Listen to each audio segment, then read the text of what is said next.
Folks, Lou here, and I'm going to try to explain how negotiating in a game is not just horse trading or haggling to buy something.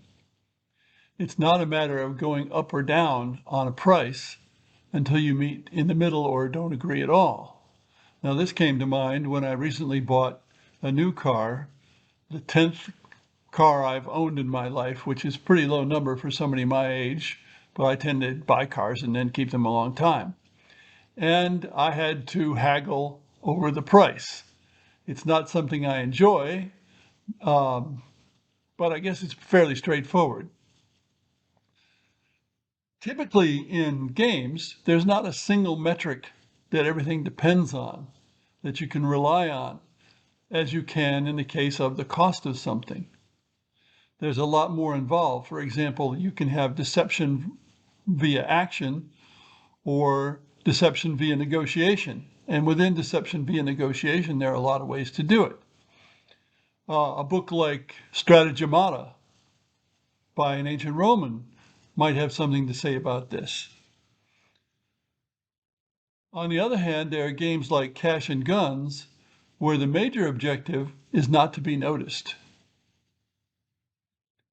But the scoring system in that game is so complex that it's difficult to know who's ahead, which allows obscurity to work. The scoring is trackable, but depends on accumulation over the course of the game, and the game is sufficiently shallow, which is the opposite of deep, and short, that very few people are likely to bother to track the scoring. In a game like Britannia, people are tracking the scoring, and there's no way that you're going to keep your scoring secret if your opponents are on the ball. Now, in the Fantasy Flight Games version of Britannia, they included scoring chits rather than a score sheet, which was the best I could get out of them because they wanted to put a scoring track on the board, and I said, no way, that's not going to work. In a game that long, a competitive game, it's going to get knocked around. It's not going to happen. And they said, yeah, you're right. And they put the scoring chits in. And there are people evidently who play the game with the scoring chips and do not keep track of the score.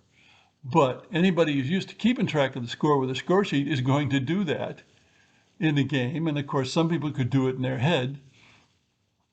So you have the uncertainty of when the scoring occurs, but you're not going to have an uncertainty about the score itself. And of course, games where you can have an uncertainty about the score itself encourage negotiation, I suspect, more than games where you know the score, but who knows? That's a bit of a digression, I suppose, but sometimes digressions happen.